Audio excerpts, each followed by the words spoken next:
Bismillahirrahmanirrahim. Assalamualaikum warahmatullahi wabarakatuh.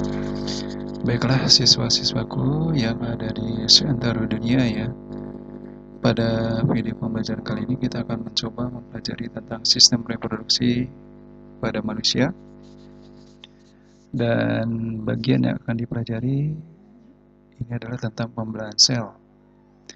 Pembelahan sel ini ada dua macam, pembelahan secara mitosis dan pembelahan secara meiosis. Untuk pembelahan sel yang akan kita pelajari pada bagian ini adalah tentang mitosis.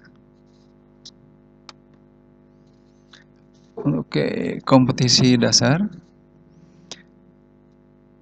Yang pertama, siswa setelah mempelajari sistem reproduksi manusia ya, diharapkan dapat menghubungkan sistem reproduksi pada manusia dan gangguan pada sistem reproduksi dengan penerapan pola hidup yang menunjang kesehatan reproduksi. Kemudian yang kedua, siswa mampu menyajikan hasil penulisan informasi dari berbagai sumber terkait kesehatan dan upaya pencegahan gangguan pada organ reproduksi.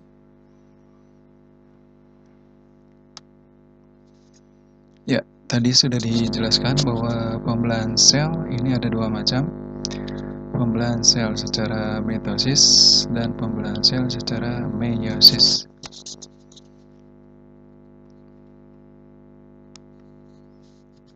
Baik, pada video kali ini kita akan mencoba mengeksplor tentang pembelahan mitosis. Pembelahan secara mitosis ini menghasilkan dua sel anakan dengan materi genetik yang identik dari sel induk. Pembelahan secara mitosis terjadi pada organisme yang mengalami pertumbuhan, perbaikan atau reproduksi aseksual. Jumlah kromosom sel anakan adalah 2N atau disebut dengan diploid. Jadi untuk kasus dari pembelahan mitosis, nanti kromosom sel anakannya itu akan sama dengan jumlah kromosom sel induknya. Oke, kemudian siklus hidup sel dibagi menjadi dua, yaitu fase pertumbuhan, interfase, dan fase pembelahan. Dan untuk tahapan-tahapan mitosis, interfase, profase, metafase, anafase, dan telofase.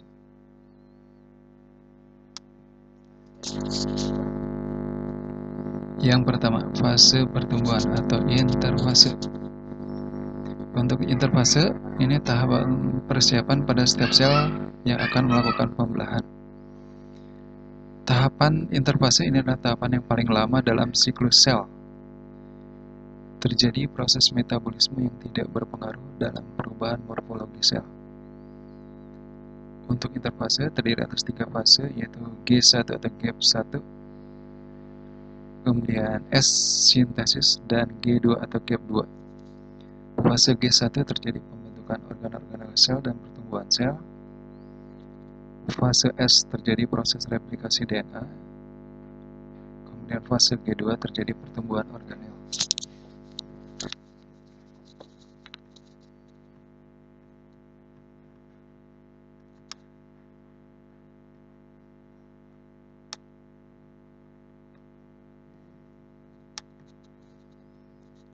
Oke, fase pembelahan mitosis.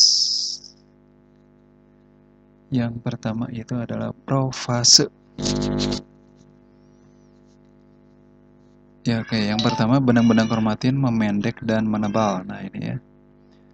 Benang-benang kromatin memendek dan menebal membentuk kromatid. Kromatid berpasangan membentuk kromosom. Membran nukleus dan nukleolus menghilang. Pada sel hewan, sentriol mengalami pembelahan. Sentriol tersebut memisah menuju kutub yang berlawanan. Nah, ini sentriol ya. Benang spindle mulai mengatur diri sedemikian rupa sehingga menyerupai bentuk pancaran atau aster. Oke, itu pada profase.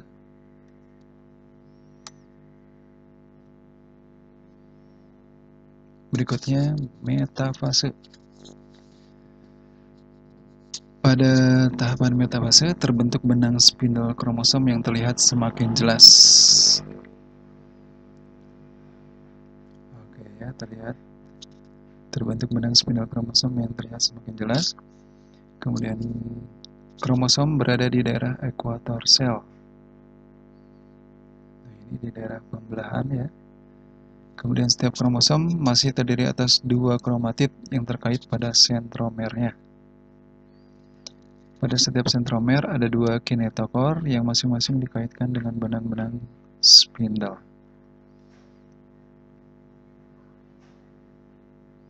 Oke, berikutnya anafase. Oke, benang-benang spindle memendek. Kromatid menuju kutub yang berlawanan. Mulai terjadi sitokinesis atau sitokinesis dimulai. Oke, kemudian fase pembelahan mitosis berikutnya adalah telofase. Di mana di telofase ini kromatid telah sampai di kutub yang berlawanan. Oke ya, kromatid yang tadi itu telah sampai di kutub-kutub yang berlawanan. Kromatid menipis dan memanjang menjadi kromatin. Jadi kembali menjadi interfase ya, siap-siap untuk interfase. Kemudian yang ketiga, kumpulan kromatin membentuk anak inti. Terbentuk membran nukleus di luar anak inti. Sitokinesis selesai, terbentuk 2 sel anakan. Nah, itu ya untuk fase pembelahan mitosis. Oke, sampai di sini dulu untuk pembelahan mitosis.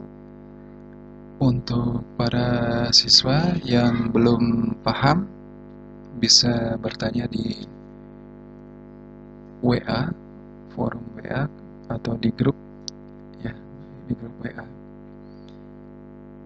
See you later. Wassalamualaikum warahmatullahi wabarakatuh.